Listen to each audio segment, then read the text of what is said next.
Dr. M.A. Sophie M.D., FRCP, London, Frkpeden, Frisiaceden. Atrial septal defect. Dr. M.A. Sophie M.D., FRCP, London, Frkpeden, Frisiaceden. Atrial septal defect. Atrial septal defect is characterized by a defect in the interatrial septum allowing pulmonary venous return from the left atrium to pass directly to the right atrium. Depending on the size of the defect, size of the shunt, and associated anomalies, this can result. No significant cardiac sequelae. Right-sided volume overload. Pulmonary arterial hypertension. Atrial arrhythmias. The subtle physical examination minimal symptoms during the first 2 to 3 decades contribute to a delay in diagnosis until adulthood. Majority, more than 70%, of which is detected by the 5th decade. Atrial septal defect frequency. The 3 major types of atrial septal defect, ASD, account for 10% of all CHD and as much as 20 to 40% of congenital heart disease presenting in adulthood. Ostium secundum, the most common accounting for 75% of all ASD cases. Ostium primum, the second most common accounting for 15 to 20% ASDs. Sinus venosus, the least common of the 3, accounting for 5 to 10% ASDs. Sex, female to male ratio of approximately 2 to 1. Age, patients with ASD can be asymptomatic through infancy and childhood. Timing of clinical presentation depends on the degree of left to right shunt. By the age of 40 years, 90% of untreated patients have symptoms of exertional dyspnea, fatigue, palpitation, sustained arrhythmia, heart failure. Classification. ASDs are classified according to their location and the nature of the embryologic defect. Isolated ASDs include patent foramen oval, PFO, ASD at the fossa ovalis, secundum ASD, superior sinus venosus defect, inferior sinus venosus defect, and coronary sinus defects. Secundum ASD. Defects in the foramen ovalis are classified as secundum type ASD. This type of ASD can result from poor growth of the secundum septum or excessive absorption of the primum septum. This defect accounts for 70 to 75% of all ASDs and is more common in females. The rare combination of an ASD with mitral stenosis, the result of rheumatic valvulitis, is known as Lutembacher syndrome. Primum ASD. The primum type ASD develops if the primum septum does not fuse with the endocardial cushions, leaving a defect at the base of the interatrial septum that is usually large. This type of defect accounts for 15 to 20% of ASDs. It has been suggested that both partial and complete avenue canal defects are related to maldevelopment of the ventricular septum rather than a decrease in atrial septal tissue. Classification. ASDs are classified according to their location and the nature of the embryologic defect. Isolated ASDs include patent foramen oval, PFO, ASD at the fossa ovalis, secundum ASD, superior sinus venosus defect, inferior sinus venosus defect, and coronary sinus defects. Primum ASD. The primum type ASD develops if the primum septum does not fuse with the endocardial cushions, leaving a defect at the base of the interatrial septum that is usually large. This type of defect accounts for 15 to 20% of ASDs. It has been suggested that both partial and complete avenue canal defects are related to maldevelopment of the ventricular septum rather than a decrease in atrial septal tissue. Secundum ASD. Defects in the foramen ovalis are classified as secundum type ASD. This type of ASD can result from poor growth of the secundum septum or excessive absorption of the primum septum. This defect accounts for 70 to 75% of all ASDs and is more common in females. The rare combination of an ASD with mitral stenosis, the result of rheumatic valvulitis, is known as Lutembacher syndrome. Atrial septal defects the normal atrial septum. Secundum ASD is formed by the poor growth of the septum secundum or excessive absorption of the septum primum. Primum ASD is formed by the failure of the septum primum to fuse with the endocardial cushions. The fossa ovalis is normal. Sinus venosus ASD is caused by the malposition of the insertion of the superior or inferior vena cava and is outside the area of the fossa ovalis. Clinical presentation: ASD malformation can go undiagnosed for decades. Isolated defects of moderate to large size may also be asymptomatic. All patients with ASD beyond the 6th decade are symptomatic. Clinical deterioration in older patients results from age-related decrease in LV compliance augments the left-to-right shunt. Atrial arrhythmias, especially AF, atrial flutter or PAT, increase in frequency after the 4th decade and can precipitate right ventricular failure.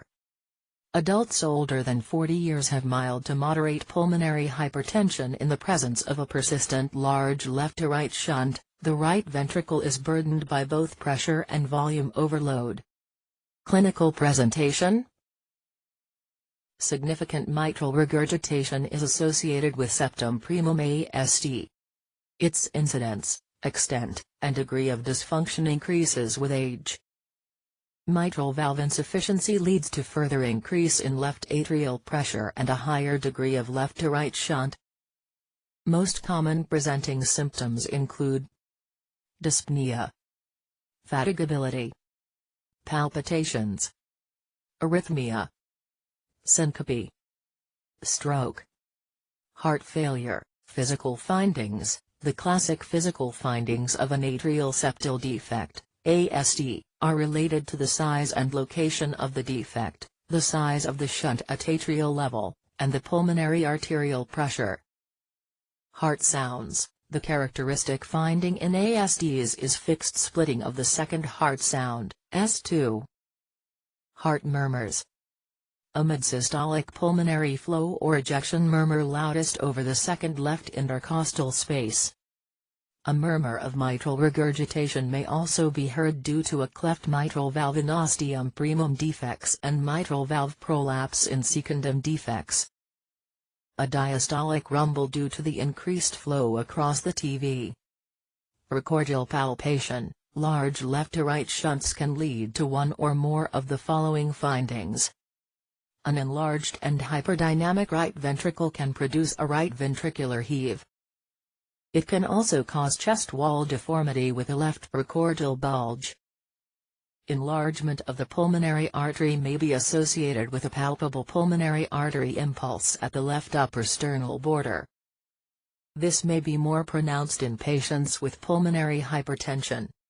Clinical presentation: atrial arrhythmias. Atrial arrhythmias are a common manifestation of an ASD. The risk of atrial arrhythmias increases with increasing age and pulmonary artery. Patients with AF are at risk for embolic events. Stroke due to paradoxical embolization. Patients with a PFO or, much less often, an ASD with a right-to-left shunt are at risk for stroke due to paradoxical embolization, stroke, transient ischemic attack, or peripheral emboli. Migraine headache. Evidence is conflicting whether migraine is associated with right-to-left shunt via PFO or ASD. Pulmonary hypertension and Eisenmenger syndrome. The development of pulmonary vascular injury is related to the degree and duration of right heart volume overload. Cyanosis. Cyanosis in patients with ASD is usually associated with either concomitant pulmonary valve stenosis resulting in elevated right heart pressures, and thus right-to-left shunt, or Eisenmenger syndrome. Physical examination: S2 is often widely split and fixed. Systolic ejection murmur in the second intercostal space. ostium primum defect. An apical systolic regurgitant murmur of mitral regurgitation may be present. Depend on the degree of left to right shunt. Hyperdynamic right ventricular impulse due to large stroke volume. Pulsation of the pulmonary artery and an ejection click can be detected. S1 is typically split, and increased in intensity second component. Laboratory studies. Routine laboratory studies should for ASD include complete blood count /LFT/TFT/BUN/ metabolic profile or chemistry, coagulation studies, prothrombin time, PT, and activated partial thromboplastin time, UPT. Electrocardiogram. The ECG may be normal with an uncomplicated ASD and small shunt. Atrial arrhythmias often occur beyond the third decade, especially atrial fibrillation but also atrial flutter and supraventricular tachycardia. Echocardiogram is the imaging modality of choice for ASD diagnosis. Apical four-chamber view showing a defect in the second endometrial septum, red arrow. The right heart chambers, RV and RA, are enlarged, demonstrating right heart volume overload from left to right shunting at atrial level. Imaging studies. Chest radiography may reveal cardiomegaly because of dilatation of the right atrium and right ventricular chamber. Prominent pulmonary artery and pulmonary vascular markings. Left atrial enlargement is rare only if clinically significant mitral regurgitation. Dilatation of the superior vena cava can be seen in sinus venosus defect. Transthoracic and transesophageal echocardiography can provide excellent definition of the atrial septum. T is also useful in guiding device placement during catheter ASD occlusion procedures and in providing immediate intraoperative assurance that defect closure is accomplished. Atrial septal defect with pulmonary arterial hypertension. Normal chest radiograph. Postero-anterior view of a normal chest radiograph. CXR of a patient with ASD demonstrates enlarged right atrium and right ventricle with marked prominence of the hilar or proximal pulmonary arterial vasculature, arrows. Treatment. The decision to repair any kind of atrial septal defect, ASD, is based on clinical and echocardiographic information. The size and location of the ASD. Hemodynamic impact of the left to right shunt. The presence and degree of pulmonary arterial hypertension. Elective closure is advised for all ASDs with right ventricular overload or with a clinically significant shunt. The widespread use of catheter closure of secondum ASD with lower mortality has raised the question regarding the need to close even small defects.